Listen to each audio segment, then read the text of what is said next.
السلام علیکم پیارے دوستو، آپ سب کو میرے چینل صراط مستقیم پر خوش آمدید۔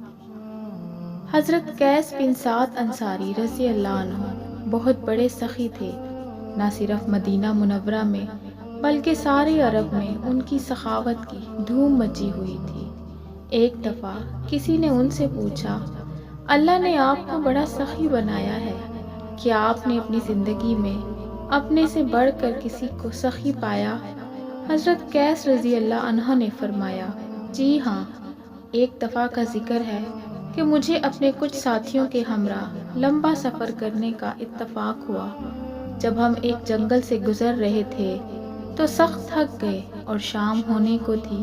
ہمیں وہاں ایک جھونپڑی نظر آئی جس میں ایک عورت اپنے نوعمر بیٹے کے ساتھ بیٹھی ہوئی تھی۔ ہم نے اس سے کہا، بہن، ہم آج تمہارے مہمان ہیں۔ عورت نے کہا، یہ تو ہمارے لیے بڑی خوشی کی بات ہے کہ آپ یہاں قیام کر کے ہماری عزت بڑھا رہے ہیں۔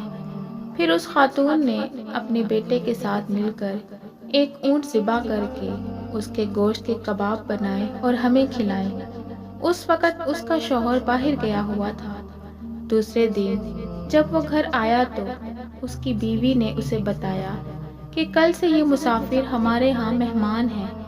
یہ سن کر وہ فوراً ایک اونٹنی لے آیا، اسے ذبح کیا اور اس کا گوشت پکوا کر ہمارے سامنے دسترخوان پر رکھ دیا۔ میں نے اس سے کہا، کل جو اونٹ ذبح کیا تھا اس کا کچھ گوشت باقی ہے، اس کی کیا ضرورت تھی؟ بدو نے کہا، ہم اپنے مہمانوں کو باسی گوشت نہیں کھلاتے۔ ہم لوگ 3-4 دن اس کے یہاں مہمان رہے۔ وہ ہر روز ہمارے لیے ایک اونٹ ذبح کر کے مہمانی کا حق ادا کرتا رہا۔ جب ہم وہاں سے چلنے لگے تو وہ گھر پر موجود نہیں تھا۔ میں نے 100 دینار اس کے گھر کے ایک کونے میں رکھ دیے اور اس خاتون سے کہا، جب آپ کے شوہر گھر آئیں تو ہماری طرف سے بہت معذرت کر دینا، اب ہم زیادہ دن یہاں نہیں ٹھہر سکتے، ہم یہاں سے رخصت ہو رہے ہیں۔ یہ کہہ کر ہم اپنے اونٹوں پر سوار ہو کر چل پڑے۔ رات بھر ہم چلتے رہے۔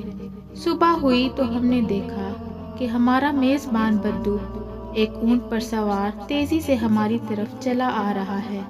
اس وقت اس کی زبان پر یہ الفاظ تھے، اے سوارو، ٹھہر جاؤ، تم مجھے میزبانی کی قیمت دیتے ہو، خیریت چاہتے ہو تو اپنی رقم واپس لو، ورنہ تم سب کو اپنے نیزے سے ہلاک کر دوں گا۔ ہمیں مجبور ہو کر روپیہ واپس لینا پڑا۔ تب اس نے ہمارا پیچھا چھوڑا۔ میں نے اس سے بڑا سخی اپنی زندگی میں کبھی نہیں دیکھا۔